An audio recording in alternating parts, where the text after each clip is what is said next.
everyone, my name is Sora, and most of my friends know me as a true crime enthusiast. Today I wanted to talk about the ways in which the media and public fail victims of color, specifically talking about two cases, Gabby Petito and Kaysera Stops Pretty Places. To be incredibly clear, no one deserves more or less care and honor than the other. Neither of the families and friends of the women I'll be talking about today should be shamed, harassed, or anything of the sort. That's disgusting. Everyone deserves justice. That's the whole point of this. We're all good and clear? Perfect! Be nice to each other, and let's begin.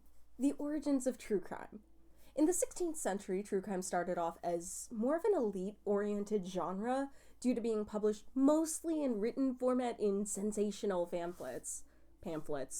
I can't talk. According to W.B. Stevens, by most estimates, the literacy rates in Western Europe ranged anywhere from 20 to 25% in the 16th century, and the majority of those people would have been upper class or skilled artisans. Fast forward to today, true crime is now its own genre that's gone well beyond the pamphlets and ballads of the 1500s. However, as important as the cases that have been reported on are, it's equally as important to consider the ones that don't get the attention they deserve. So, what exactly do I mean by that? Missing white woman syndrome.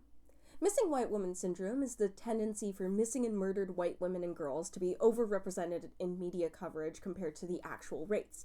In a study analyzing how many standalone episodes focusing on cases of just one victim, featured a victim of color, in the top 4 podcasts between July 1st of 2020 and June 30th of 2021, 79.4% were on white women.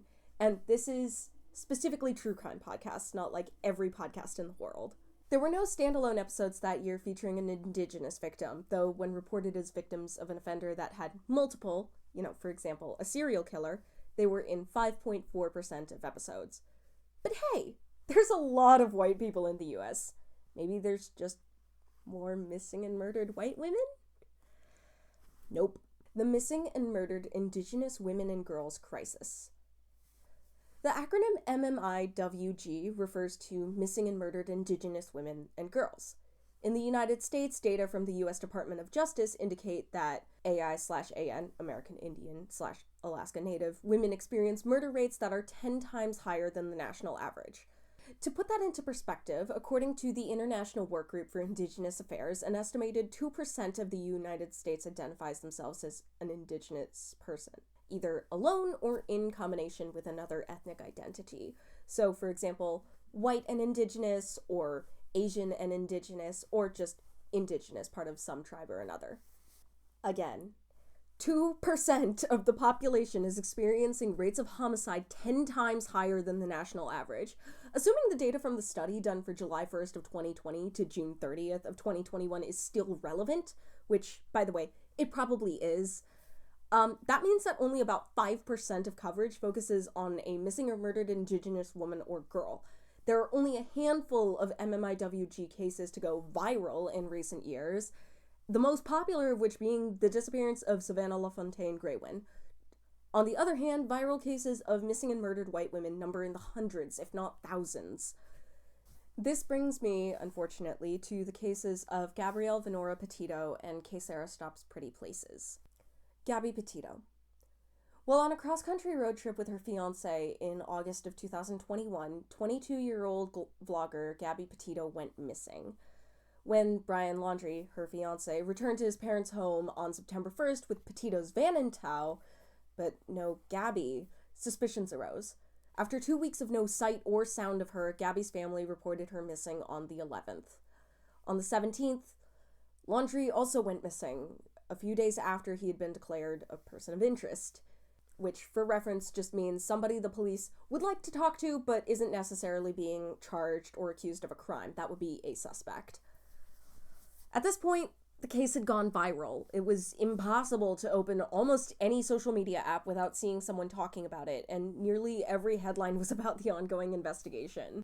2 days after Laundrie went missing, Gabrielle Venora Petito's remains were found by a search team composed of federal, state, and local officials at the Spread Creek Dispersed Camping Area near Grand Teton National Park in Wyoming. Her death was ruled a homicide, and the search for Gabby became the search for the last person to see her alive, Brian Laundrie.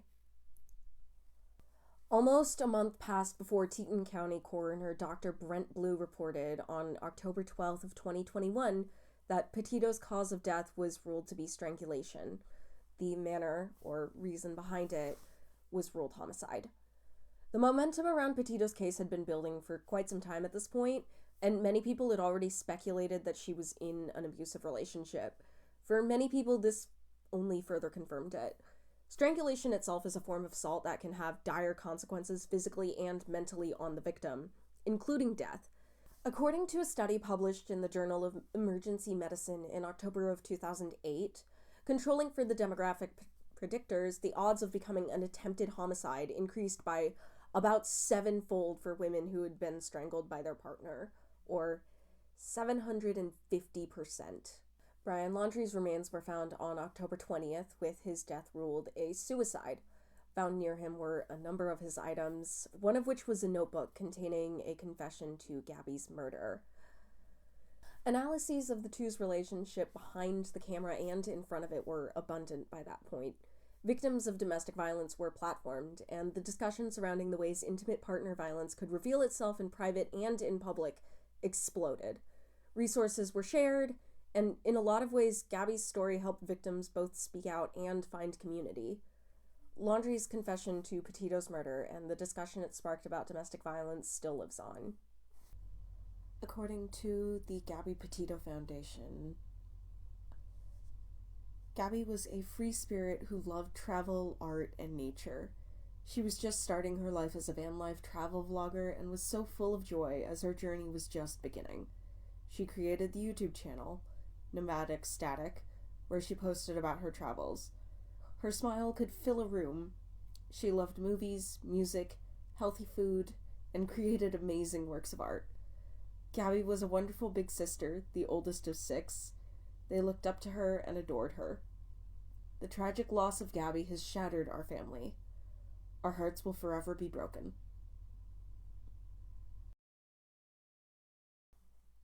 Gabby was born March 19th of 1999 and would be 26 years old today.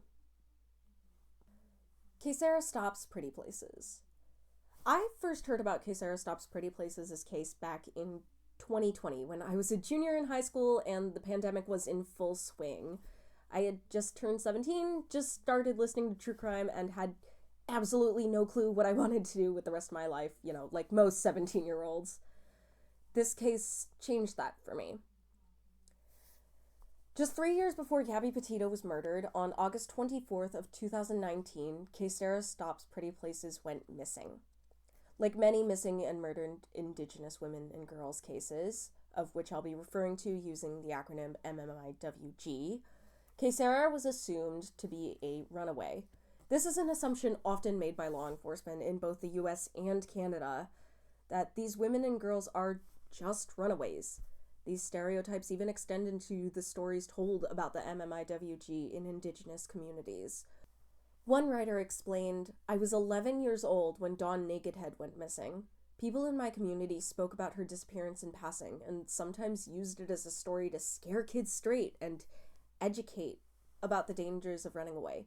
Dawn was not a runaway, but she was treated like one, particularly by local law enforcement."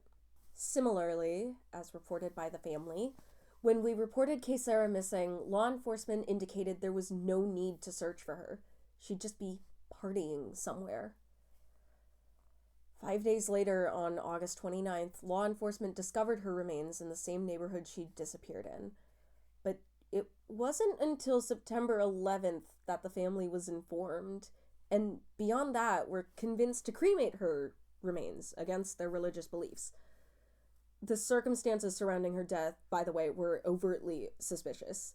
Generally speaking, a lot of times people will beg families to preserve the remains of their loved one, especially because future technology could be better. It's why so many cases from like the 1970s and 80s, they preserved tiny bits of blood just for the hope that someday DNA technology would become good enough that they could one day catch the perpetrator of these crimes. The same thing goes for a body. You don't want to ever get rid of evidence. But that's exactly what happened in this case, and unfortunately they did choose to cremate her because they believed it was the only way that they would get her remains back. Kaysera's family have been vocal advocates for her and other MMIWG cases, and most of the information I found about Kaysera's case was due to their website, justiceforkaysera.org. All of my sources, by the way, will be in the description, and I have a lot, so it might be in a PDF file. I do apologize. According to the website, days before Kaysera went missing, she filmed and posted to social media the beating of her 15-year-old brother by law enforcement at Crow Fair. The officers beating the minor in the wheelchair included Bighorn County deputies. There is reason to believe that one of the Bighorn County Sheriff's deputies under investigation for the scene filmed by Kaysera was a responding officer when her body was discovered. A lot of people have pointed this out as problematic at best, and rightfully so.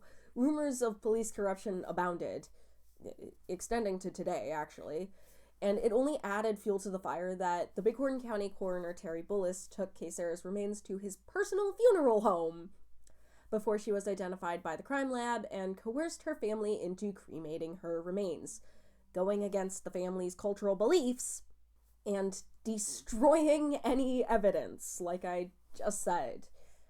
In March of 2025, Natosi Summers, whose home Kaysera had been in the night she went missing, pleaded no contest to felony criminal endangerment. According to legmt.gov, the legislative website of Montana, a person who knowingly engages in conduct that creates a substantial risk of death or serious bodily injury to another commits the offense of criminal endangerment. Given that this was a federal offense, Summers very well could have been imprisoned. He got 3 years of probation instead. No one has ever been charged with homicide in connection with her death. Despite all of this, her case only lives on due to her family and community rallying around her and still striving for justice to this day. According to justiceforkaysera.org, Kaysera was smart, kind, funny, and the kind of person you wanted to be around. She graduated posthumously from Hellgate High School and had big plans for her life. If you know anyone who has dyslexia, you already know how frustrating school can be for an undiagnosed kid, and you probably understand how that term difficult gets wrongly applied. That was Kaysera, a great athlete and a fantastic artist who worked like crazy to make grades so she could do what she loved. She wanted to sing, act, draw, paint, be a pro MMA wrestler. The people who removed Kaysera from this world, put a stop to her dreams, and wrenched her from her family deserved to be caught and punished for this senseless and cruel crime. Kaysera was born August 14th of 2001 and would be 24 years old today. So, what do we do? No case is any more or less important than another. No person deserves more or less coverage, and every single victim deserves justice. That's not going to happen overnight. A good place to start would be with the content we put out and engage with. I understand not every case will get the same amount of coverage, but it's our responsibility collectively to try and rectify the discrepancies. Focusing on victims of color is a really good place to start. It's impossible for one person to do everything. I knew that when I was 17, I know that now, and most people do as well. But we can all be a lot more conscious of how we engage with true crime and choose to uplift victims. Like I mentioned before, Kaysera's case genuinely did change my life. Like I said, I was 17 and it was 2020. At the same time, the murder of George Floyd had occurred and many other Black people were experiencing police violence. That's part of the reason I cared so much about hearing the stories of these victims who often got pushed to the side. And it isn't just Indigenous women and girls, by the way, who are ignored. It's Black people, Asian people, so on and so forth. Anybody who isn't straight and white is generally just set aside, especially if they're poor, especially if they're queer. Like, any marginalized identity you can think of, generally they don't get as much media attention at all, and it just happens to be particularly bad with Indigenous people in America. hearing the way that her case was mishandled by law enforcement and seeing the way law enforcement was actively failing victims in real time, just, pulling out my phone, I wanted to be a part of some method to change that. So I ended up wanting to become a forensic pathologist. I didn't want to be like Terry Bullis, an elected official who was bought out by his friends. I didn't want to be one of the officers who was complicit in her still to this day unsolved murder and the fact that a missing persons case has never even been filed. I didn't want to be another person who was just one of thousands hunting down the remains of another white woman. And it's not that those cases aren't important, it's that I feel like they have more than enough attention, and I can help in other ways. So forensic pathology, in case you don't know, that is medical examination, somebody who performs autopsies and identifies the cause and manner of death of a victim. I don't know if I can change the world. I don't know if I'll actually be able to make a difference in these people's lives, but I want to be able to tell the stories of these people who society just kind of shoves away to the side. Regardless of what they did in life, nobody deserves to be murdered. Nobody deserves to not have justice. Gabby got her justice, and I'm so happy that her family is able to find some solace in the knowledge that her perpetrator, he got caught. He confessed. It's over for them. Some people never get that closure. A lot of people never get that closure. If I can be a part of the difference that changes the rates of unsolved homicides, especially of marginalized people, I want to be. And I'm not saying that everybody has to be a medical examiner. It's definitely not for everyone. The turnover rate is insane, and, the amount of people who go into it is already very small. But I feel like I said earlier, we can all be more conscious of the ways that we engage with content. We can all be more conscious of who we choose to uplift. And it's difficult. I'm well aware. I mean, some true crime podcasts and, people who talk about it aren't doing it to uplift these victims. They're doing it for money or fame. A lot of people like to talk about the serial killers because, they're fascinating. Admittedly, I have listened to several hours worth of coverage on Ted Bundy and Jeffrey Dahmer and even Jeffrey Epstein, although he's not a serial killer, he's a different kind of monster. But as I've grown older, I have made an effort to at least try and make sure these women and other people don't become just another statistic, that they don't become forgotten. They deserve better. They deserve better from me. They deserve better from you, too. It's not our fault that the system is screwed, but it is our responsibility to try and fix it. Thank you. Thank you so much for watching. Down below, I've linked directly to the National Indigenous Women's Resource Center for more information on how to put together a community response to an incidence of MMIWG. I've also linked directly to the Gabby Petito Foundation. Both of those are super valuable resources in terms of trying to find help for either of these extraordinarily prevalent issues. And I just wanted to say, if you or a loved one is experiencing domestic violence, you're not alone. There are signs, and you're not crazy, and you're not alone, and it's not your fault. I really hope that you enjoyed this video, and if you'd like to hear more from me, I don't currently have anything else out, but I hope to in the future. Please let me know what you think I should look into down below. And again, thank you for watching. Please stay safe.